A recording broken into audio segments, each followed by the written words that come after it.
Hi, everybody. Welcome back to the Wedding Vision Workshop. I'm your host, Mama Katie. Hope everybody's doing really great right now. Wanted to see who's going to go to the wedding shows this weekend because they're going to be going full bore.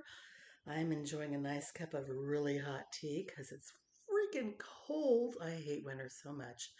I don't like snow, and I'm in the snow right now. So, and me and the granddaughter have been fighting a little bit of a cold, so we've just been laying around today, which is kind of nice. I really enjoy days like that. When I have days like that, I can take an hour or two and go troll the wedding chat lines over on Facebook or wherever. I tend to do that almost daily anyway, at some point or another. But I'm just kind of checking out what everybody's having their issues with and what questions there are out there. And it's really kind of funny because the questions are the same as they've been for literally generations. I was asking the same questions when I was having my wedding, and that was way back in the day. So every so often, I'll choose one or two of the questions from those chats, and we'll talk about them on here a little bit, which would be great. So lately, there's been a lot of questions about how to choose your wedding party, and so I just kind of wanted to go over that a little bit today. Um, First of all, don't be in a big hurry to choose your wedding party. Just because you just got engaged doesn't mean you have to choose your wedding crew just yet. There's a little bit of time usually. Most people are taking between 1 and 2 years to be engaged.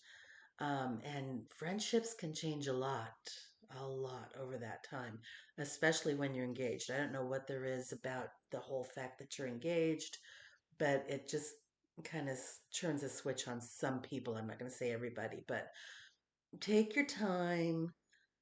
You don't have to be in a big hurry to be choosing your wedding crew, okay? Now, there are some kind of silly rules that have been put into play over the years. Things like you got to have the same numbers on either side, or the girls stay with the girls and the guys stay with the guys, and you know, is family more important than friends? And those are all judgment calls that you guys are going to have to make. I can't make those for you. Um, does everybody wear absolutely matching outfits, or do they just need to match colors? Are we going to go from short to tall, tall to short? I mean, I get it. I totally get it. You want the aesthetics to be perfect, first impressions, and all that kind of stuff. Um, Perfectly pretty and matchy matchy. It gets Supposedly it gets you a few less judgments from the anti squad, but I'll be real with you. The anti squad is going to judge you anyway, so don't even worry about that, okay? So let's take a look at what your wedding party really should be. This is your crew, your ride to die crew. They are there for you no matter what. That's it, okay? You don't have to match numbers. You don't have to match genders. If your best friend is a guy and you're the bride, or vice versa, your best friend, you're the groom and your best friend's a chick, no problem. You don't have to match genders. You don't have to have a wedding party at all if you don't want to. That's totally up to you. I mean, all you really need is a witness to sign the marriage license at the end of the day, and that can be pretty much anybody. So if you don't want a wedding party, you don't have to have one. Just saying. So, you know, I mean, there's the aesthetics and the symmetrically pleasing decor, but you don't want your wedding crew to be decor. These are things that your wedding crew are definitely not, okay? They're not symmetrically pleasing decor. They're just not, okay? Even though they get treated like that sometimes.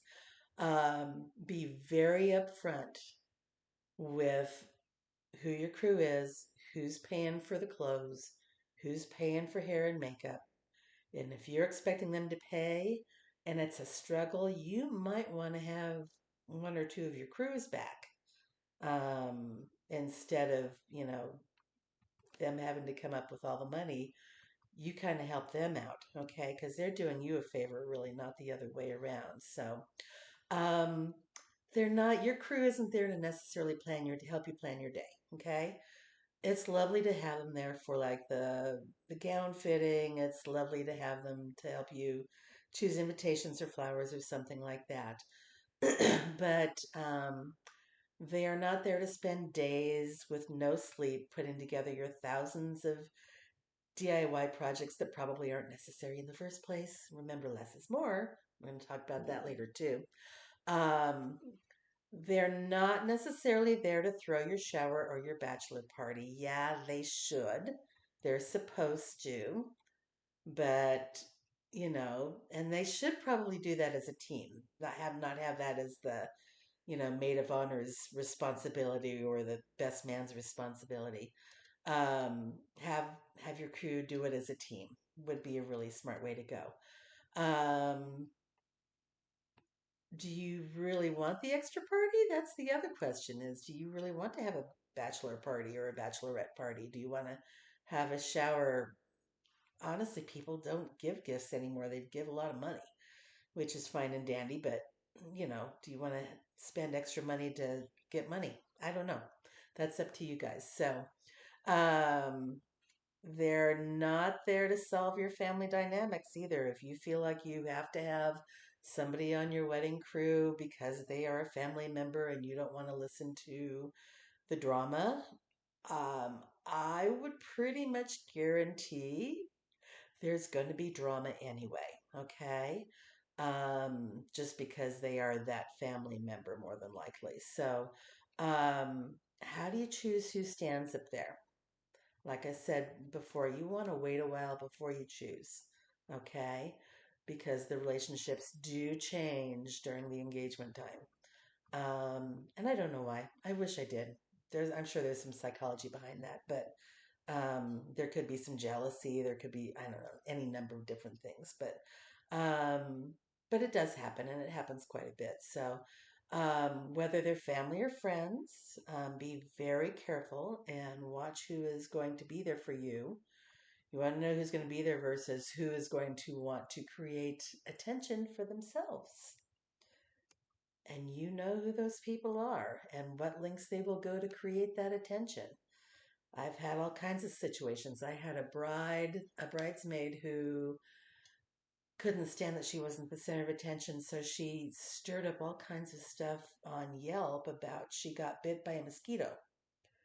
It was an outdoor wedding on a golf course, and why didn't we napalm the place to get rid of the mosquitoes before the wedding?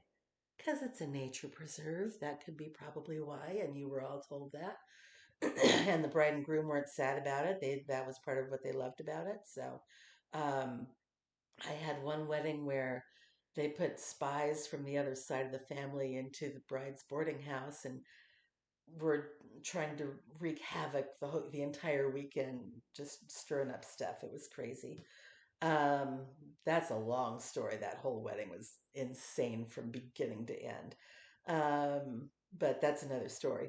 I had a bridesmaid go as far as to start a fight when they were getting ready, and she started a fight like on the levels of had to call the police and have her arrested fight.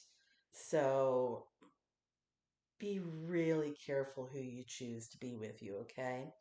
And again, this kind of goes with a lot of the things that we talk about in these weddings. Less is more. The less people you have, the better off you're going to be. The more people are in your wedding party, the chances of drama increases literally exponentially. It is insane. So keep the numbers down. You don't have to have, what's the worst I've ever had? I think I walked a wedding party of 36 people down the aisle. And I think I've attended, well, no, I helped out with one of my coordinators at the venue that I worked at. I think she had 40 people that she had to send down the aisle. It was the craziest thing I've ever seen. And don't do that, okay?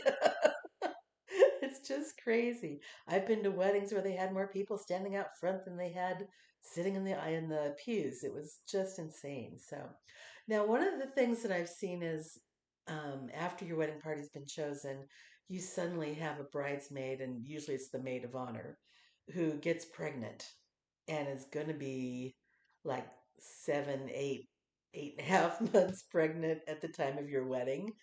That wasn't intended. It just kind of happens. So don't panic. In fact, this goes for any medical condition. If you have a crew member who you're really worried about how they're going to do standing up there, um, do yourself a favor, rent some bar stools, and just have everybody sit. The bar stools are up, at a height where you look like you're close to the bride and groom's height anyway, so you're kind of standing up there. But if everybody's on bar stools or in chairs, at least you're all matchy matchy, right? And that way you don't have to worry about somebody passing out and falling over for the most part. So, now, family politics. I wish I had answers for you on that one. I don't. I had it when I was getting married. I get it. Um, I'm at some point we're going to have some counselors come on here every so often and give advice on what to do with that family dynamic, and maybe give some tools. So, and I'm going to be honest, weddings are like funerals. They bring out the worst in people sometimes. It stirs up a lot of drama. So we'll have some counselors on once in a while in some future episodes to talk with family politics. Well, I want to make sure that you guys have some tools to deal with that. So just to recap, understand that the true role of your wedding party in general, and why you asked oh, sorry. I totally read that wrong. You need to make sure that you understand the true role of your wedding party in general and why you asked each member to join the crew. Remember, this is your ride or die. These are your besties. You couldn't live without them, okay? Um, Take your time in choosing them and take your time in asking them to be a part of your wedding crew. Take some time for friendships to change. Just kind of want to see, how things kind of shake out a little bit there, and understand who will be your ride or die and who will just be a melodramatic pain in the tush. Sorry, but be ready for drama. That happens with every wedding. I'm sorry, I haven't seen one yet that doesn't have drama. Have your crew's back as much as they have your back. That's really important, okay? Just remember this. Yes, they're your crew. Yes, they're there for you, but you need to be there for them as well. So I hope this video helped. And if you enjoyed it, or if it hit a sweet spot for you, please subscribe, like, share, do all that good stuff. I'm trying to get the numbers up. This is a brand new channel. So if we can share this as much as possible with your friends, that would be fantastic. And honestly, I so appreciate and love the responses that I've received already. So next week we'll be talking about the wedding vision exercises and the budget priorities exercises. I'll have some live couples that I'll be working with to make that kind of magic happen, because they are right there planning their weddings, and they're all at different stages of the plans, and they're all at different stages of the types of relationships they are and that kind of thing. So I think there'll be a little bit of something for everybody on those, which will be really cool. So again, it is so nice to be seeing you all again, and I look forward to the next episode of the Wedding Vision Workshop. So I'll talk to you later. Thanks. Bye.